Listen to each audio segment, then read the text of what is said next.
right beside Jacob, we had a singing down at New Bethel.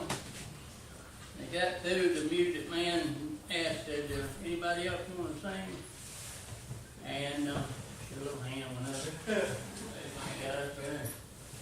Well, Alex Jackson had a song out about 20 years ago down yonder in the Chattahoochee. Where they done Coochie Coochie. Boy, she couldn't lose. Her mom was trying to go down under the bench. I told her, I said, you're going to have to change radio station.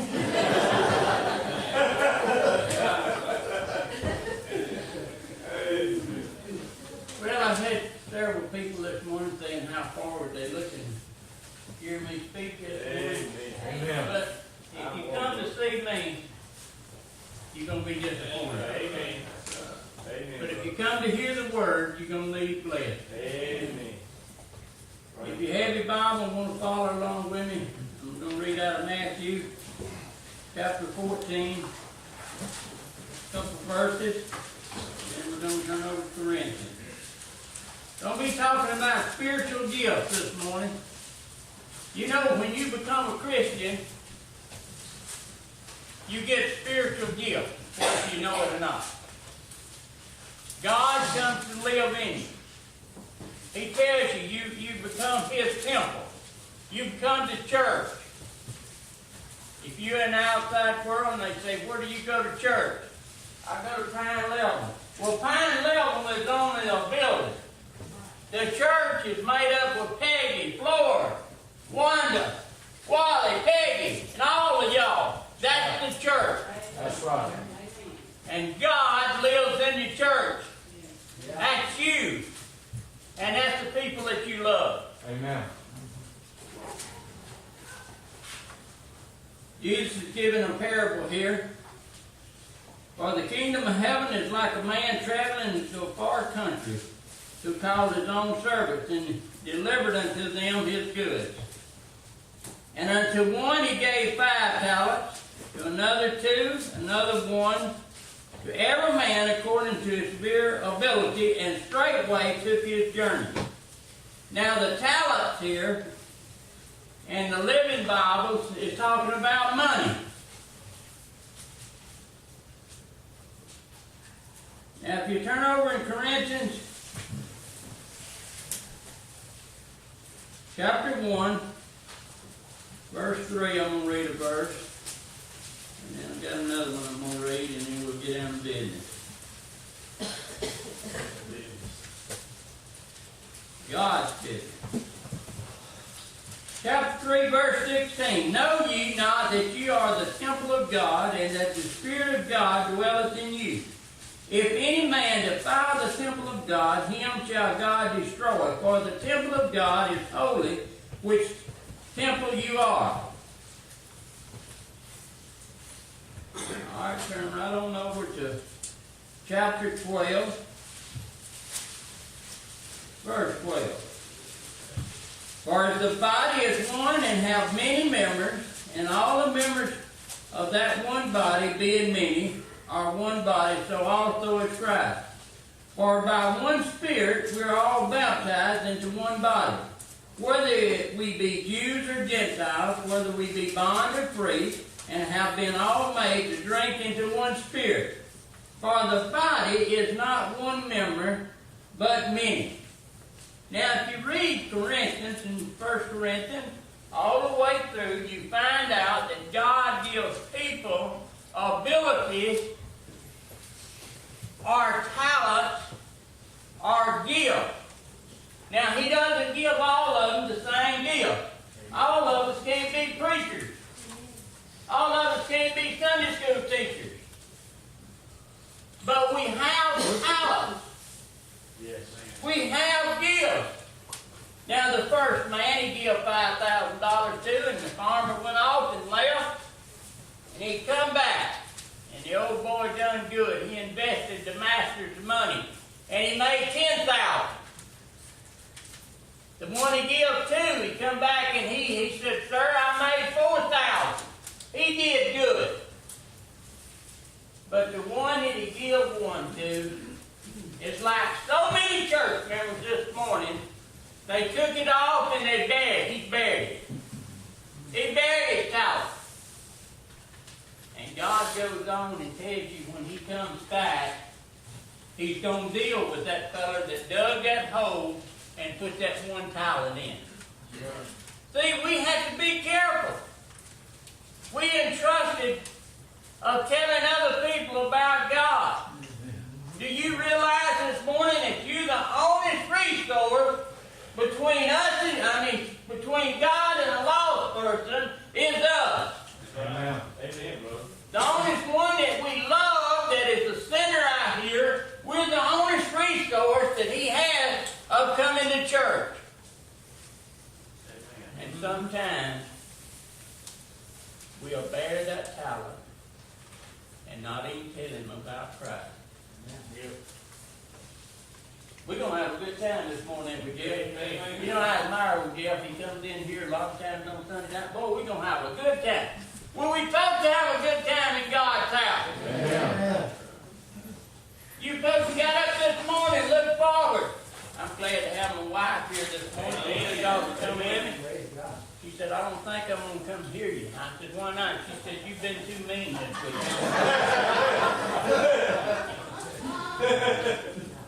But I guess you come to hear Andy and Katie. What is your talent this morning? What is your talent? Sitting around your house sometime, read Corinthians. It tells you. God made some of us preachers, some of us housewives. But the biggest thing that we have to do is use the talent that he gives us. Now, I'm going to use Nancy and Bob this morning. They my close friends, and I don't want to embarrass them. But they ain't been at this church for about 3 years.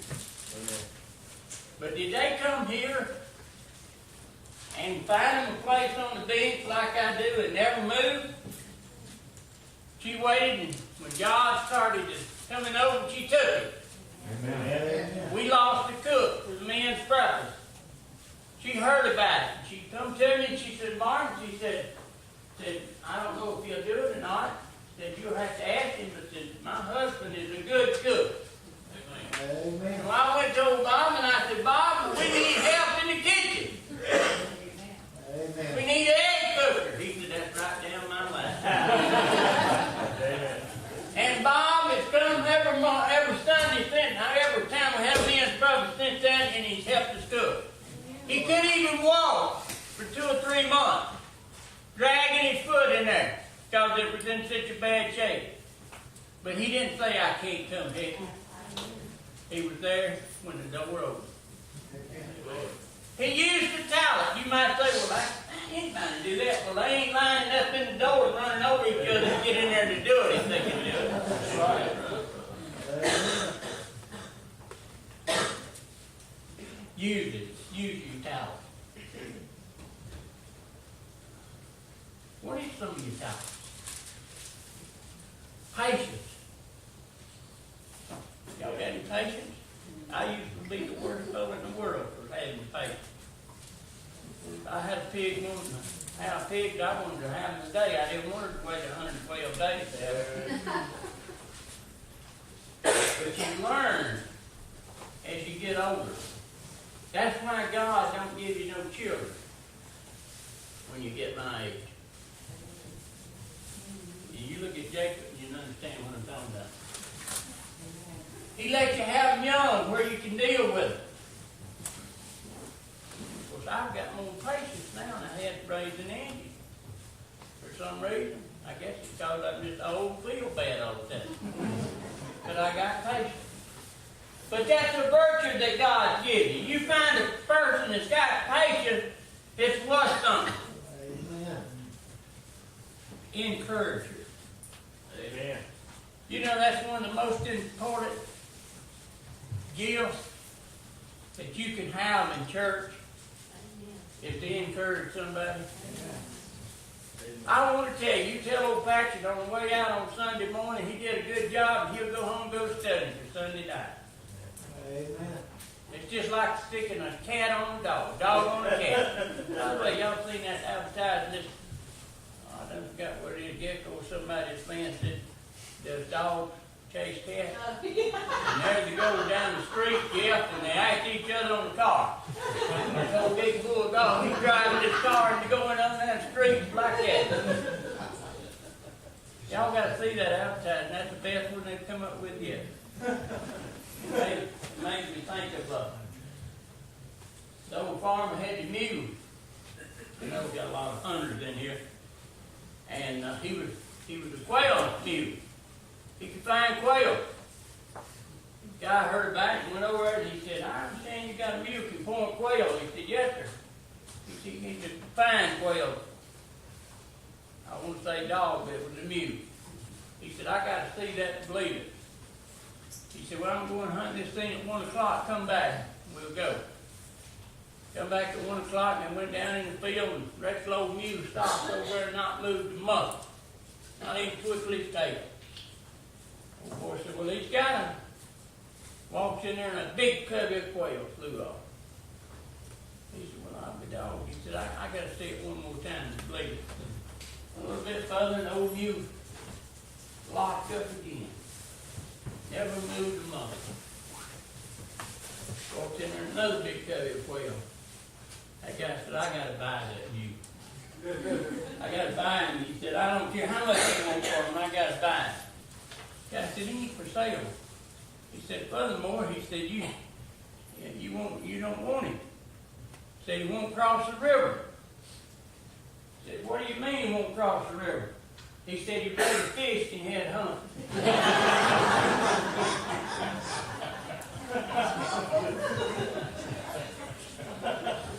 Encourage you.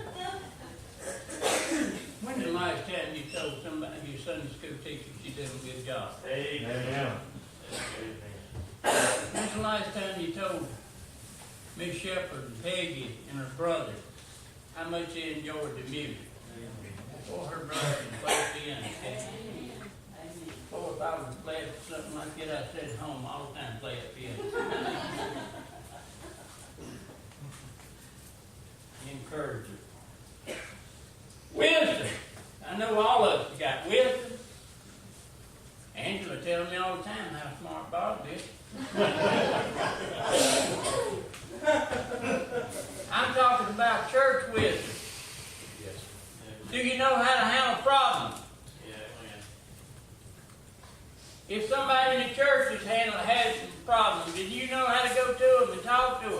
Amen. Wisdom. God gives people wisdom.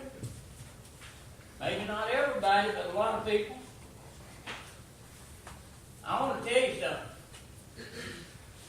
If you want to know something about a church business, talk to Troy. Or talk to Mr. Shields here. They've been here so many years, they got the wisdom. Yes. Amen.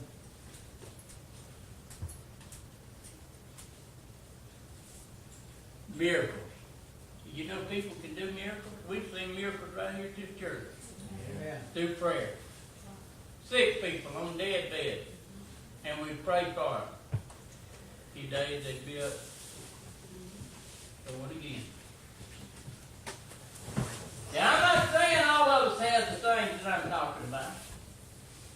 What we have to determine is what we got. Always remember that God didn't call you for nothing. When you become a Christian, He did that for a reason. It might just be to come to church and say a prayer. You know, I got where I hate. Because Billy Graham used to, he was on TV once or twice a week. If y'all ever just listen to that man pray, he can say more than 5 words than I'm saying 25 words and mean more than anything. Simple prayer. You might have a gift of prayer. You might have a gift of just coming to church and welcoming somebody. I don't know, I don't think any of y'all got it, but you might just be speaking in tongues. Some of y'all may can do it. That's great. You know, I've been to several churches over my lifetime, most of the time to go eat or something.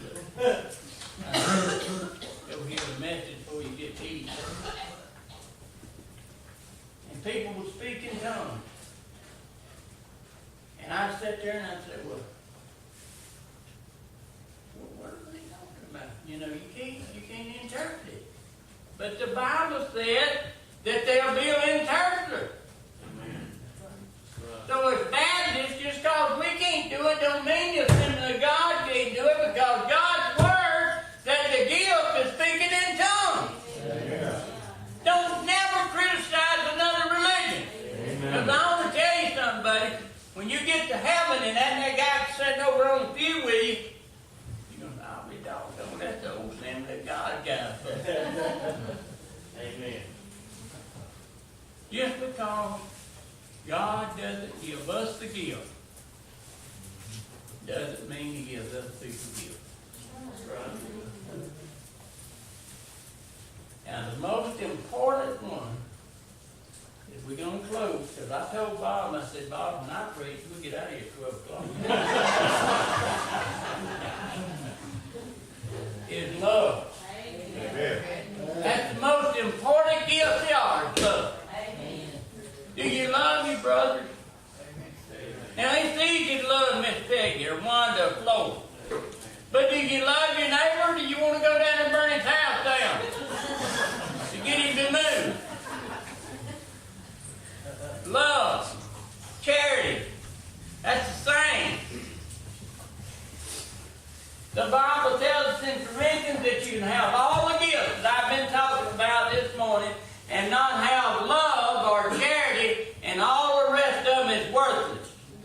Amen. By the way, tonight we're going to be speaking on sin. Now, y'all have never sinned. If y'all never sinned, don't come back. Very good, brother. That's right. If you ain't never sinned, don't come back tonight. But now, if you've sinned, come back. We're going to tell you what God says about it. Charity and love. Do you love each other? I know you love your wife. I know Tara loves Patrick. Anybody have 4 youngins, by him got a love.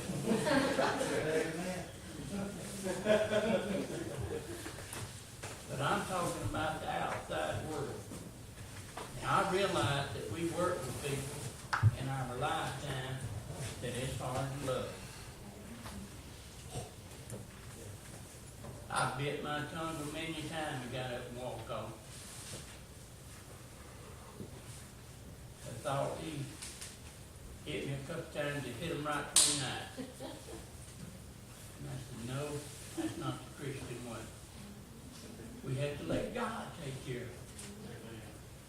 We have to let Him do it. Vengeance is mine, saith the Lord. Amen.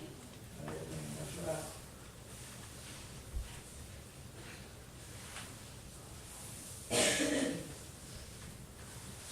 Love. Do you have love this morning? Do you love God? If you say I love God and not come to church or not do what He wants you to do, then there's something wrong. I'm not saying you're a liar, but I'm saying there's something wrong.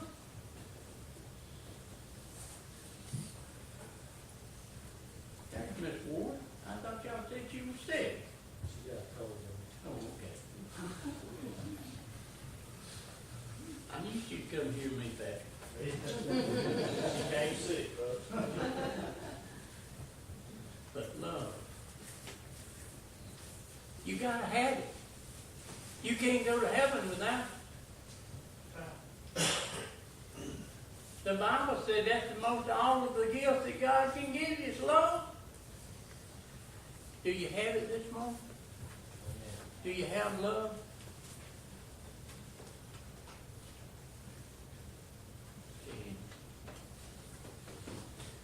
Give you a chance this morning.